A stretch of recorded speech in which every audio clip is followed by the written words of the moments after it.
বন্ধুরা, এখন হবে ফ্রাইড চিকেনের মশলা। এখানে আমি 1 কাপ পরিমাণ এলাচ নিয়েছি, 1 কাপ পরিমাণ সাহা গোলমরিচের পাউডার নিয়েছি, আর এখানে লবণ আছে, আর গুঁড়ো ঝাল আছে, চিনি গুঁড়া মশলা আছে, তারপর রসুনের পাউডার আছে।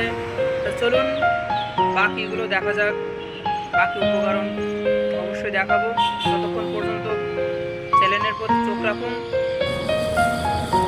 তবে আমরা একটু মিক্স করে নেব যাতে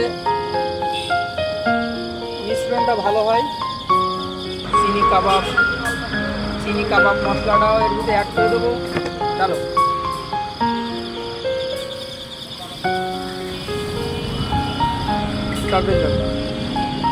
ব্যাস 1 কাপ পরিমাণ চিনি গুঁড়া মশলা নিয়েছি।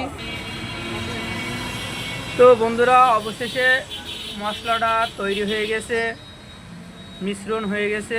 বাকি উপকরণ সব কিছু আমার লিঙ্ক বক্সে দেওয়া আছে। আপনারা যদি জানার ইচ্ছা থাকে, শেখার ইচ্ছা থাকে, লিঙ্কের ভিতরে চলে যান, গিয়ে ওখানে সব কিছু দেখতে পাবেন। তো এখন আমরা এগুলো এখানে ঢালবো। তবে সব কিছু উপকরণ দেওয়া শেষ। তবে নেক্সট ভিডিওয় যতগুলো উপকরণ আছে আমি অবশ্যই দেখানোর চেষ্টা করব।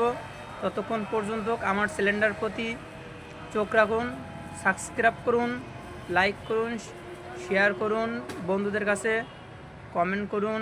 আপনাদের কিছু জানার প্রয়োজন হলে কমেন্ট করুন, অবশ্যই আমি জানানোর চেষ্টা করব। ততক্ষণ পর্যন্ত আমার চ্যানেলটার সাথে থাকুন।